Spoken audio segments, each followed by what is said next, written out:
Breakup ಆದ ಮೇಲೆ ಒಬ್ಬ ಹುಡುಗ ಸೈಕೋ ಥರ ಆಡೋದನ್ನ ನೀವು ಸಾಕಷ್ಟು ಸಿನಿಮಾದಲ್ಲಿ ನೋಡಿರ್ತೀರ. ಆದ್ರೆ ಈ ಸೈಕ್ ಸಿದ್ಧಾರ್ಥ ಸಿನಿಮಾ ಅದಕ್ಕಿಂತ ಸ್ವಲ್ಪ ಡಿಫ್ರೆಂಟ್ ಆಗಿದೆ. ಹೀರೋ ಸಿದ್ಧಾರ್ಥ ಅಪ್ಪಟ ಪ್ರೇಮಿ. ಆದ್ರೆ ಬ್ರೇಕಪ್ ಆದ ಮೇಲೆ ಅವನ ಲೈಫ್ ಪೂರ್ತಿ ಅಸ್ತವ್ಯಸ್ತ ಆಗುತ್ತೆ. ಸಾಲಗಾರರಿಂದ ತಪ್ಪಿಸ್ಕೊಳ್ಳಕ್ಕೆ ಓಡಾಡೋದು, ದಾರಿ ಹೋಕರತ್ರ ಜಗಳ ಆಡೋದು, ಹೀಗೆ ಅವನ ಜೀವನ ಒಂದು ದಿಕ್ಕಿಲ್ಲದಂತೆ ಸಾಗ್ತಾ ಇರುತ್ತೆ. ಇವನು ಎಷ್ಟು ಸೈಕೋ ಥರ ಆಡ್ತಾನೆ ಅಂದ್ರೆ ಸಿನಿಮಾ ನೋಡೋ ನಮಗೂ ಇವನ ಮೇಲೆ ಸಿಟ್ಟು ಬರುತ್ತೆ. ಇದೇ ಸಮಯದಲ್ಲಿ ಅವನಿಗೆ ಮದುವೆಯಾಗಿ ಮಗುವಿರೋ ಒಬ್ಬ ಹೆಣ್ಮಗಳು ಪರಿಚಯ ಆಗ್ತಾಳೆ. ಅವಳು ಕೂಡ ತನ್ನ ಗಂಡನ ಕಿರುಕುಳ ತಾಳಲಾರದೆ ದೂರ ಇರ್ತಾಳೆ. ಇವರಿಬ್ಬರ ಮಧ್ಯೆ ಪ್ರೀತಿ ಹೇಗೆ ಶುರುವಾಗುತ್ತೆ, ಸಿದ್ಧಾರ್ಥ ತನ್ನ ಹಳೆ ನೆನಪುಗಳಿಂದ ಆಚೆ ಬರ್ತಾನ ಅನ್ನೋದೇ ಈ ಸಿನಿಮಾದ ಕಥೆ. ಪ್ಲಸ್ ಪಾಯಿಂಟ್ಸ್: ಈ ಸಿನಿಮಾದಲ್ಲಿ ನಂದು ಅವರ ನಟನೆ ಮಾತ್ರ ಸಖತ್ತಾಗಿದೆ.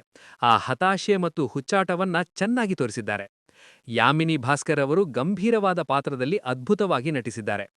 ನಾಯಕ ಮತ್ತು ನಾಯಕಿಯ ನಡುವಿನ ಸೀನ್ಗಳು ಮನಸ್ಸಿಗೆ ಹತ್ತಿರವಾಗ್ತವೆ.